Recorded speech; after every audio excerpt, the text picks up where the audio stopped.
Rufus Boardman, Justin Campbell, you are hereby notified that a special workshop meeting of the Palatka City Commission has been called to be held on Thursday, July 13th, 2017 at the regular meeting place at City Hall, City Commission Chambers, 201 North 2nd Street, Palatka, Florida. The meeting is to commence at 3 o'clock thereof in Alabama. The purpose of the meeting is to hold a budget workshop for the fiscal year 2017-18. Please govern yourselves accordingly. Roll call. Mayor Hill. We'll take note that everybody's here. We'll say the process. Sure, indication's been done in the previous meeting. We will move on to Mr. Reynolds. All right.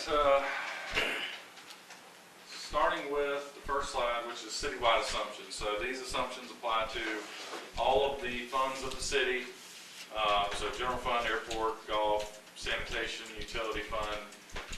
No cost of living increase. So no raises, no CPI increase. Pay rates staying the same. An estimated increase in health insurance cost of approximately 20%.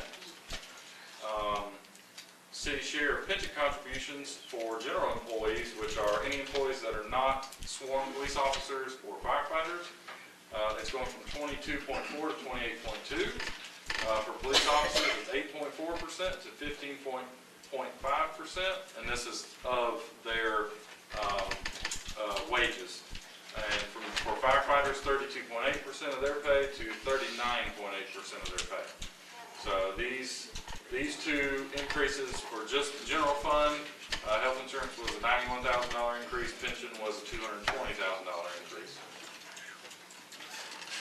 Starting with the airport fund, we increased hangar rental revenue slightly. That's because the T-hangar project was not completed until a few months into the current fiscal year we're in now, and so going into next year, we believe that vacancy will be better, so we should have a little bit more hangar rental revenue.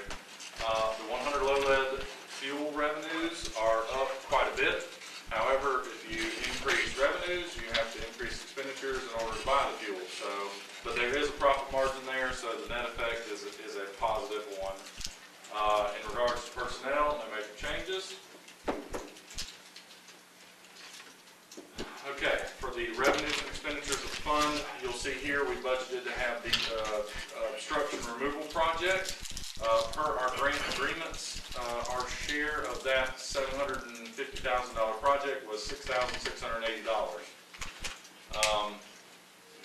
Under the revenues and expenditures, operating revenues and expenditures, you'll see that the revenues we originally estimated to be about $728 and expenditures at $783. However, the projected for this year is quite a bit better. 830 or 831 for revenues and 833 for expenditures. So operationally, once the debt service is paid off, the airport fund will be basically self-sustaining. So this number down here is the net revenues / expenses of the fund. We originally thought they'd be about 210, and we add in the share for the grants. That gets a transfer from the general fund of about 217. However, we did quite a bit better this year, so that dropped to hopefully about 163. That comes out from what, 23? Yes, the debt service is paid off in 2023. However, we're going back and looking at the airport grants that we completed from probably 2007-ish through about 2010 or 11, I guess. That's about 3 or 4 years. The city had approximately $1.7 million worth of our share in those projects. That was things like the terminal building, the 2 T-hangar projects, one of the taxiway rehabs, I think, John, I can't remember what. Yeah, and the entrance road project, and all of those added up together, we had about 1.7 million of a share, and we're hopefully going to see if we can't get some funding back for some of that, and maybe that could be applied back to the total outstanding amount that we have on both of those loans, and if we could get those paid off early, that'd be great. So But you can see next year's budget, the net revenues and expenses. Again, operating revenues, operating expenditures, roughly the same. So if the debt service wasn't there, that would be, basically break even. So, but, down from current year of 217 estimate down to 150 next year, that's a positive gain there. Utility fund, 5% rate increase is proposed in the utility fund.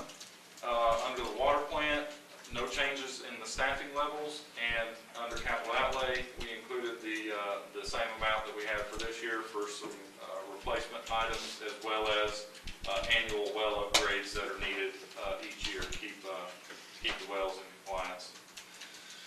Expenditures for Brian's department, wastewater treatment plant, no changes in staffing levels. Under capital outlay, we've added the $2 million project for plant rehab. That'll be funded via an SRF loan, so $2 million for the loan and $2 million going out on the loan to get that completed. We also added in $120,000 for lift station repair and replacement near Golden Corral and the lift station at St. John's and Moody. Water and sewer distribution, that's Rex department. Again, no changes in staffing levels, only a slight increase in operating expenditures, but we have a lot of items under capital outlay. We've increased the amount that we have in there annually for meters and meter repair. I think we had 15,000 this year. We needed to go up on that to get all of the meter issues addressed. 6,000 for sewer materials, 16,000 for pipe and fittings, and 3,000 for concrete fill. That's basically the standard amount that we have in the budget each year. However, these three down here are one-time projects for this year. $37,000 for a service truck replacement, $130,000 for future potable line replacement engineering, and Jonathan said that would be for St. John's West and Palatka Heights. St. John's West being out there to Ziegler. From Moody to Ziegler, Moody to Palatka Heights. That's for the hospital. Yeah, that's the area that the county will be repaving St. John's. So we've also included the remaining amount for that historic or the TIF district potable line replacement project we discussed in the CRA workshop. 1.2 million of that amount. The utilities fund share is that 265 that we mentioned in the CRA budget. So utility fund has quite a bit of capital. They have the 120,000 in the wastewater treatment plant. They've got 37, 130, and 265 in for capital in Brett's department. So this is the same table I showed earlier. I just wanted to include it in this presentation as well. Utility administration. The staffing has been transferred due to the merger with the gas authority. The administrative expense reimbursement to the general fund is going up by about $34,000. That's due to the increase in the total expenditures of the fund.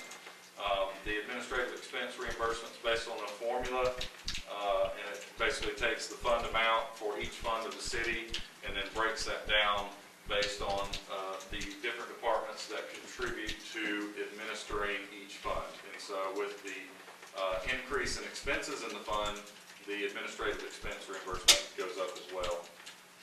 We also included an increase of about $17,000 in for the transfer to the general fund for, well, I put in here franchise fee. It's basically what we've tried to mirror what occurs with like our electricity franchises with Clay Electric and FPL. 5.9% is the standard. We also do this for the sanitation fund and for what the gas authority transfers to us. It's 5.9% of gross revenue. Due to the 5% proposed rate increase, there was a small increase in the transfer back to the general fund. We also included a transfer to the gas authority of approximately $100,000 to cover the cost of administration for the billing and collection due to the merger. But we've also decreased other expenditures of approximately $178,000, so that's resulting in a savings of about $78,000 within the utility administration department. expenditures for the utility fund. This year, we originally budgeted to put about $54,000 into reserves. That would have put the reserves at almost $1 million, which would be basically 20% of the reserves as a percentage of operating expenditures. That's above the recommended minimum of 16.67, which is good. However, you can see this year there were some additional expenses that occurred that are going to cause us to spend just a little bit of reserves. That was $540,000 in the potable line replacement, engineering, and construction for the 3 TIF districts. Part of that project will happen this year, and the remaining will happen the following year. But we also had about $85,000 in additional expenses for the engineering of the 9th Street improvements via FDOT. Our share was $62,000, I believe, that we had to pay to the FDOT for that. And we also had those replacement vehicles that came in front of the commission several months ago. Even with spending a little bit out of reserves, reserves are still above the recommended minimum. They're almost $900,000.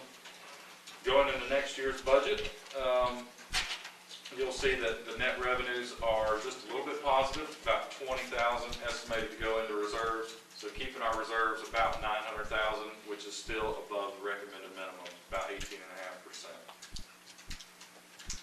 Golf course, due to the franchise lease agreement we executed with Andy Hart's back in, took effect February 1 or January 31, whichever date that was. The city no longer receives the operating revenues, nor do we pay the operating expenditures at the course. However, next year's budget, per our agreement, we do have about $54,000 in lease revenues coming in, but we do have some expenditures going out as well. Per the agreement, the city is responsible for tree removal, so we've put in $15,000 for that. We've got $30,000 in an equipment lease. That's basically the maintenance equipment, mowers, and things like that. This will be paid off not next budget year, but a couple of months into the following budget year, so that will be going away. We have $42,000 for the cart lease payment, as well as approximately $6,000 for cart maintenance. This is one time. Once we've spent $6,000 on cart maintenance, we are not going to spend any more on cart maintenance. That was just included in the agreement. So we've got a couple of items here that will be dropping off, hopefully.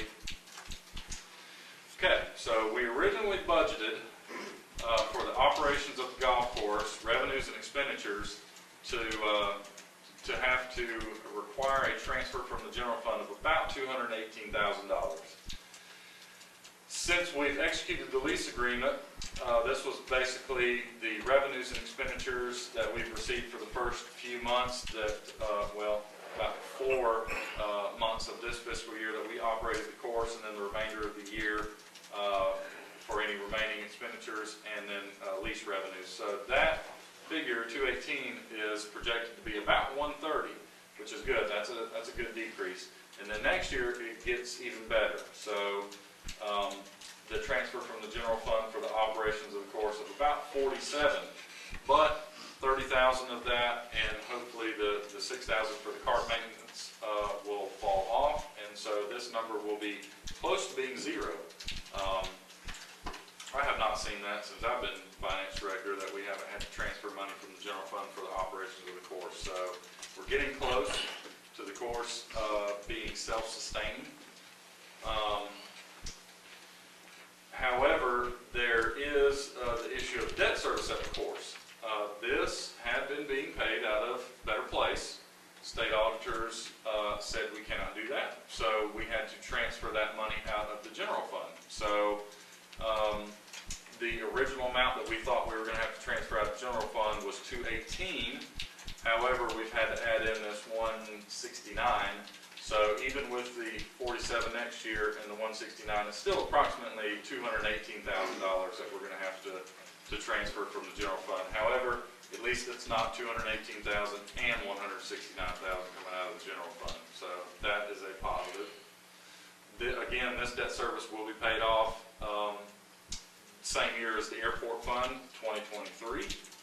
So that will go away. And hopefully the lease agreement will stay in place and golf course will be self-sustaining. Sanitation fund, 6.5% rate increase proposed and planned for next fiscal year. I should have wrote the following fiscal year as well. If you'll recall, last year during the budget workshops, we proposed a 3-year planned rate increase for the sanitation fund of 6.5% each year. And so this year was the first year. Next fiscal year would be the second year, and the following year would be the third year for that rate increase. Under garage maintenance, the person in the maintenance assistant position was promoted to a position in the sanitation collection department, and so that position was eliminated out of garage maintenance. On the sanitation collection side, no changes in staffing levels, but we did increase debt service by about $40,000 to accommodate the purchase of a new clamshell truck. Question. Jonathan, did we look at the benefits of outsourcing some of the work as opposed to continuing on the way we are? You mean some of the routes? No, on the maintenance side. On the maintenance side? Yeah. We do outsource some of the heavy machinery repair. We just don't have the capability of doing it in-house. Our mechanics, we did decrease staffing. We don't have a maintenance assistant in the shop. We have 2 mechanics. One of them is in the drop. We'll be looking at transitioning more responsibilities in the coming years. But right now, they primarily do fluid changes, tire changes, and emergency repairs to keep the crews going during the day. So kind of restructuring through attrition. Yes, sir. All right, so the revenues and expenditures for the sanitation fund, you'll see here, this year we budgeted to spend about 95 out of reserves. However, we did much better than anticipated, only about 4,000 out of reserves. This debt proceeds, I had originally planned to receive in the prior fiscal year. However, due to the timing, I think it was about 3 days after October 1 that we received it, so I had to book it in current fiscal year. So you'll see the reserves here at the end of this year going to be about twice the recommended minimum at 33.5%. So going into next year with the rate increase and expenditures, including that increase in debt service, the net expenses of the fund is still about $96,000. So dropping the revenues a little bit down to about 25.5%, still above the minimum. And then this table shows my projections for next budget year, the following budget year, and the budget year after that. So 6.5 rate increase for this year, or this coming year, 6.5 for the following year, and a 5% for this third year. And you'll see that the net expenditures are steadily decreasing, so they're getting closer to being balanced. And while that is occurring, the revenues are dropping just a little bit, however, still staying above the recommended minimum. So even out to 2019-2020, the reserves still at a 19%, which is above the recommended minimum. General fund. Ad valorem millage rate remaining the same at 6.4. The fire assessment remaining the same level as the current year.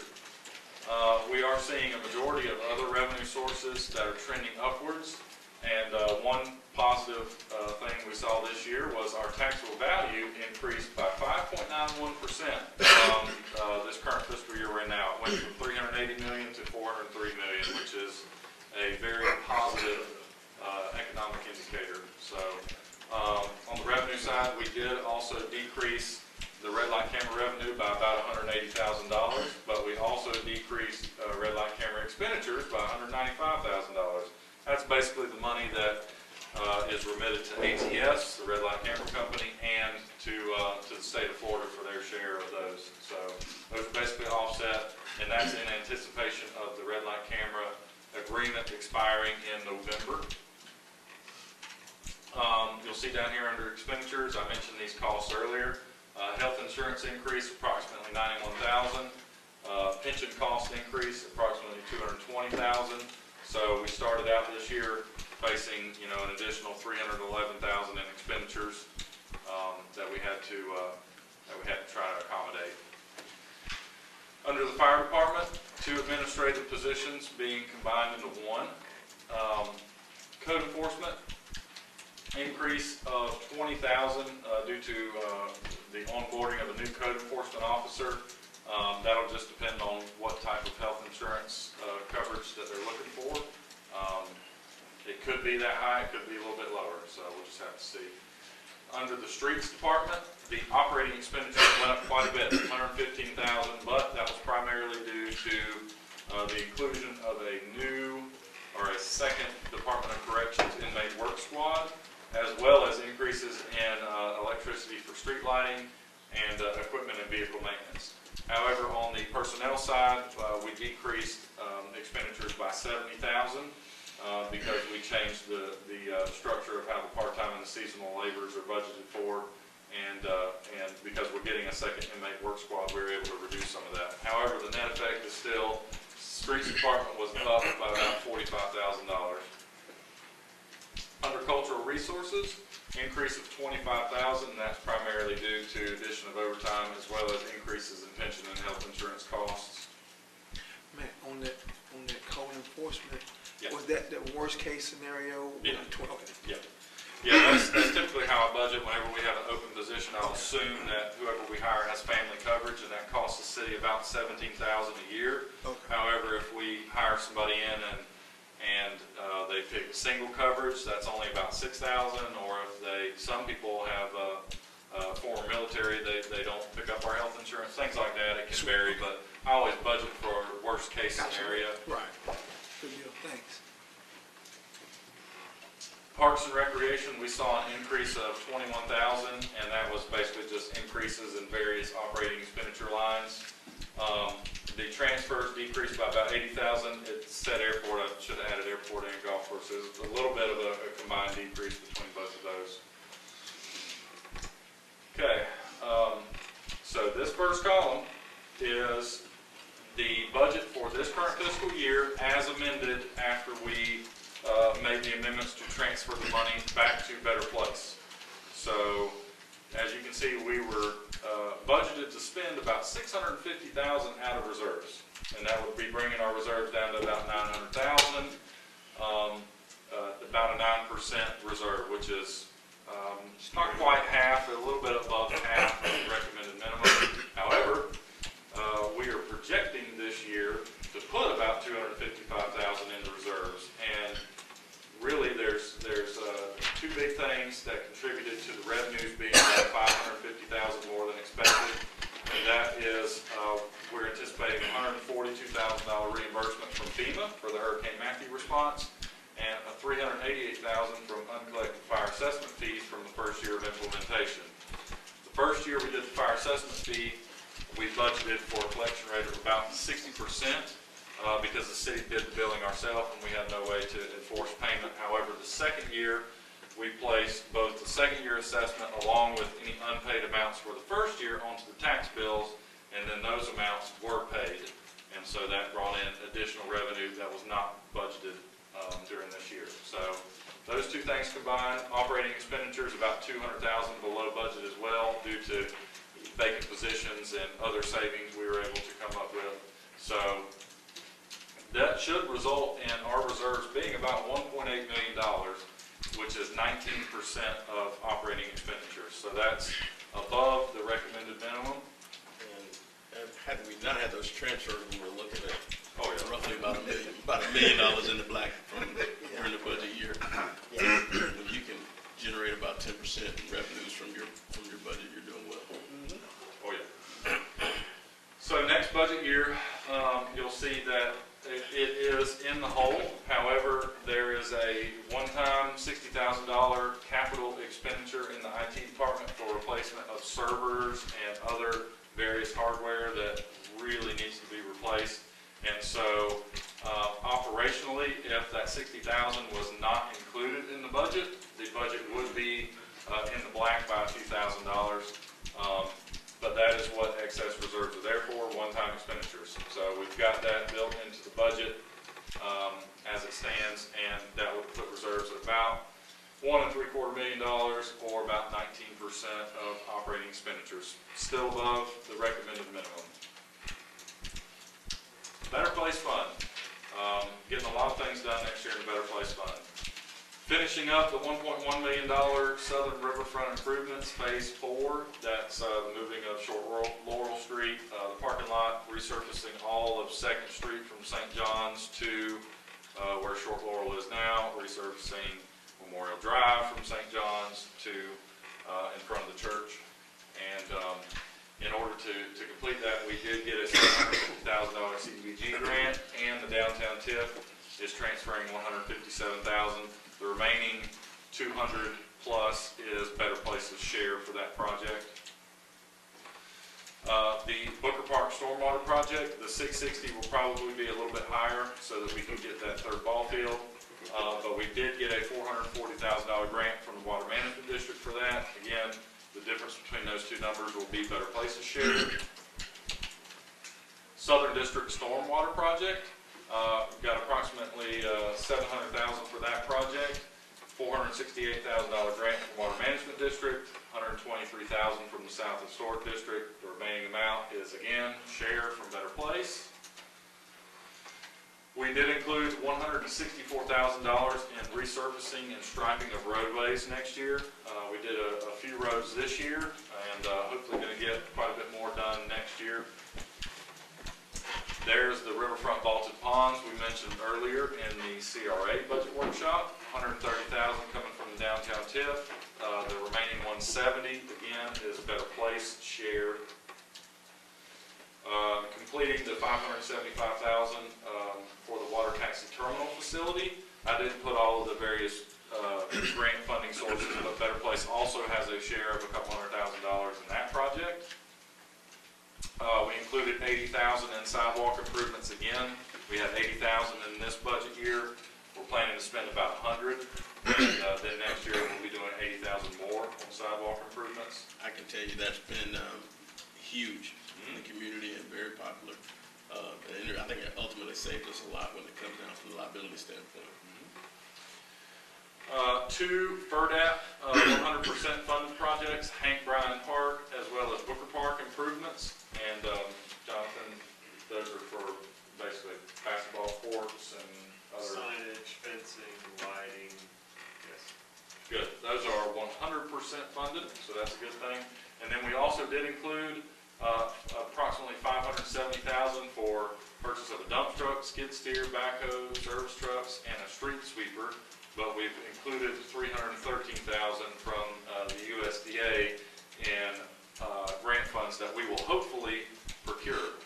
Those aren't set in stone yet, but if we do receive those grant funds, again, the difference between those two numbers is Better Places share. So as a lot of stuff being done next year that people will actually be able to see.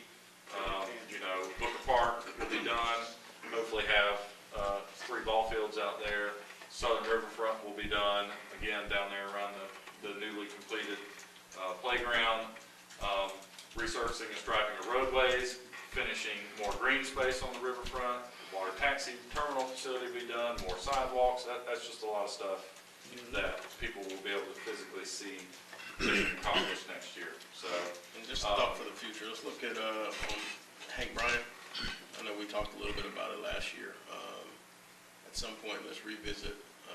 I know we got enough projects on board right now, but at some point, let's revisit the restroom facilities out there.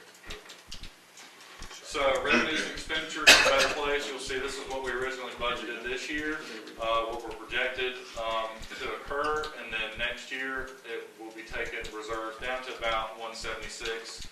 The Booker Park project will probably be a little bit higher, so that number will be a little bit lower, but still leaving a little bit of reserves in Better Place, which is good. So, and that's it. That's all I have. Great job. Great job, man. Any questions? 35 minutes. It took you 5 minutes longer than I thought it was going to take you. We started 7 minutes late. Oh, he's 2 minutes early. No, That was the 7 minutes you talked. I only talked 3. No, more than that. But no, guys, seriously, I think that this is a testament definitely to the work that our department heads have done over the year, that staff has done, that Mr. Suggs and Mr. Reynolds have done along with everybody else, but also the work that we've done as a commission in setting the policies. And it's not too often that you come into a budget meeting and you're smiling at the end of the presentation. But if you can remember where we were just 30 months ago, it wasn't the same position. And I think that we are well on our way to being healthy if we continually make sound decisions and we continue to work as a team. And that's what we've been doing. I think we're finally at a point where we've got somewhat of a grasp on some of the things that are out there. We've created a cushion to deal with the unforeseen circumstances. You know, when you look back at those numbers and you see where we went from, where we could easily be back at 9% in reserves, but instead there's a 10% shift as to where we are. It kind of shows that, and I can tell you, fire assessment has been a huge help as it relates to some of those things, but also just looking at the consciousness of our leaders within our staff. It just makes a difference. And guys, we thank you for all the work you've done. We thank you for the fact that you've done a great job getting it. And so we're excited about the coming years. And I know, Brian, we never get you all that you want, but we're closer to it. We got it in the budget. So at some point, hopefully that system that's 10 years past due will actually end up being on board. And so I think, with the grants from water management, along with some of the other things that we got in place, we're headed in the right direction. And so that's kind of where I am. Any comments from the commission? Just great work. I mean, superb. So in looking at that budget, I guess the question that we've got to ask ourselves is, do we need that second budget meeting? I mean, based on what we've got in place, my suggestion is that we don't. That we don't have the second budget workshop, because we seem to be right where we want to be, unless you guys got something in particular that you want to see in place prior to our September meeting. I don't have that specifically. Anybody got any? Well, we can move to I can do a short update on any changes, because we should have our health insurance renewal between now and the 27th. I could just do it under administrative reports and just mention any slight changes. It should be a positive change. So We do that. Just do a quick, a real 15-minute meeting prior to. because of that CRA. yeah, we have to have another CRA to approve their budget. Okay. That in September though. Yeah. Okay, not a problem. So, I mean, definitely we think it through. We've got a couple people here. We'll open the floor for public comment. Is there any public comment? Seeing nobody, since Ms. Carrera didn't nod her head, we're gonna go ahead and move to adjourn by motion. Scott, I look for a big headline. Oh.